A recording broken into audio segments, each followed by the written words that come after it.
It's Ricky Rich with Black Primacy with a quick question. Have you downloaded the Black Primacy app yet?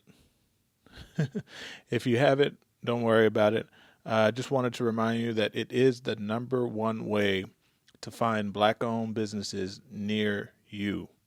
Whether you're looking for food, fashion, or services, we've got you covered on this app. So download it now and start supporting Black-owned businesses in your area today. All right?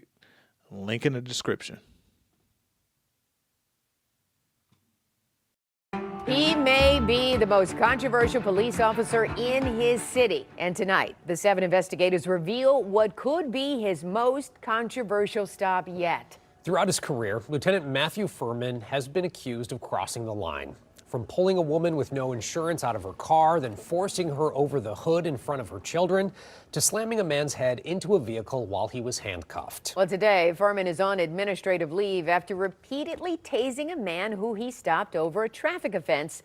In each of these cases, Furman denied any wrongdoing. Tonight, 7 investigator Ross Jones reveals yet another startling stop that the department admits they never investigated. But after we started asking questions, it now has the attention of the Wayne County prosecutor. Here's 7 investigator Ross Jones. I've never been treated like that. Never, ever. Like, I love law enforcement.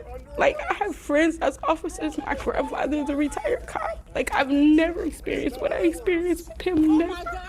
Most traffic stops begin on the road, but as you're about to see, this was not most traffic stops. Morning! Lieutenant Furman, Melvindale Police Department. I'm our traffic enforcement officer. On a Saturday morning last April, Lieutenant Matthew Furman was focused on a car that was already parked. The white SUV was sitting outside a Melvindale high school with a mother and her daughters inside. Its tab had expired a month earlier, and when Furman ran the plate, the vehicle came back as uninsured. So was your plate expired and you don't have any insurance? This is not my car. Behind the wheel was Alicia Cook, and her 2 daughters were inside. Cook was dropping off her 11-year-old at cheerleading practice, driving her friend's vehicle. How are you related to him? He's in a hospital. Who is he to you? My best friend. I had just got bad news saying that the person that the car name was in just had heart surgery. At the time, my mind was in 1,000 places. Mama? Ma'am, I need your driver's license or ID card. 1 second. Hey, you're on a traffic stop. Don't tell me 1 second. Hold on, sir. I'm giving you a lawful police order. Inside of a school It's a public access parking lot. He wanted me to think like that. You know, it was like, turn the car off now. You on the phone? I don't care you on the phone. Do what I say right now. If I could have processed my thought in the moment and just turned the car off, maybe it wouldn't have escalated as bad. Turn the vehicle off right now. Sir. You're not listening. Okay, can you stop? Okay.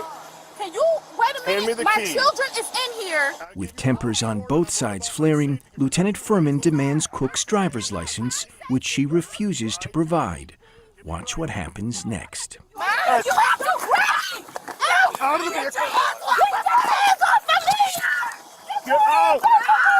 Get out! Then, in front of other students, parents, and Cook's own children, Lieutenant Furman draws his taser and fires.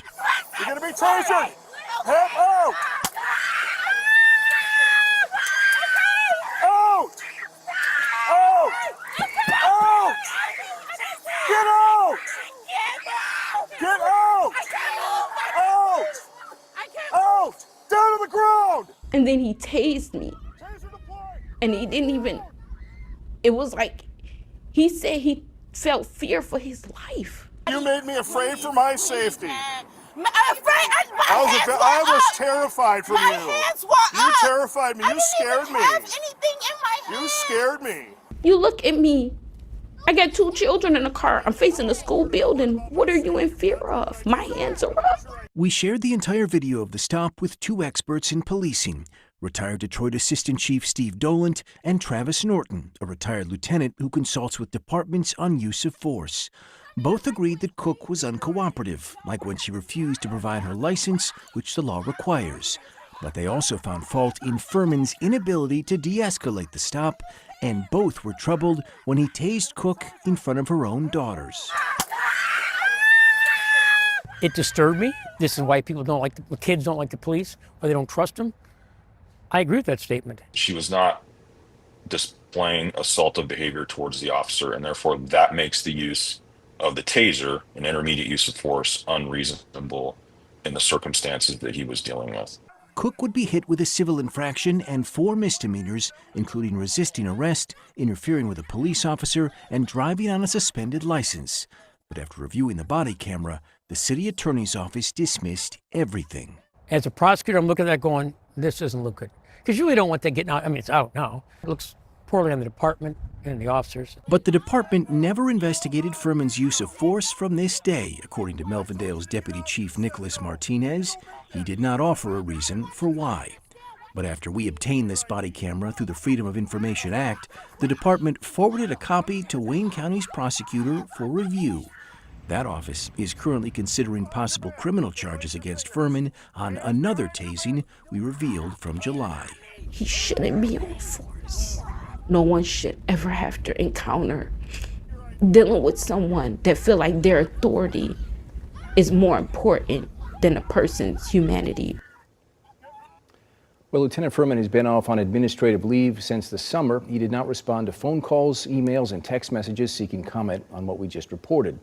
As I mentioned, the Wayne County Prosecutor's Office has now received a warrant related to Furman's repeated tasing of a man back in July, which we reported on earlier this year. That warrant is under review by the Prosecutor's Office right now. It was so difficult to watch. I mean, it makes my heart race just watching. Well, and you can only imagine what it was like for her and for her 2 daughters. The shrieks from her daughters in the back seat was what really, I think, surprised a lot of people who I showed it to, and it's certainly a traumatic experience.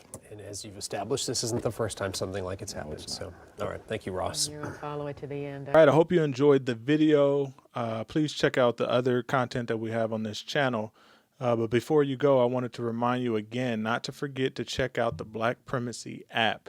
It is the best way to connect with Black-owned businesses near you. They need your support. We need your support. Link in the description.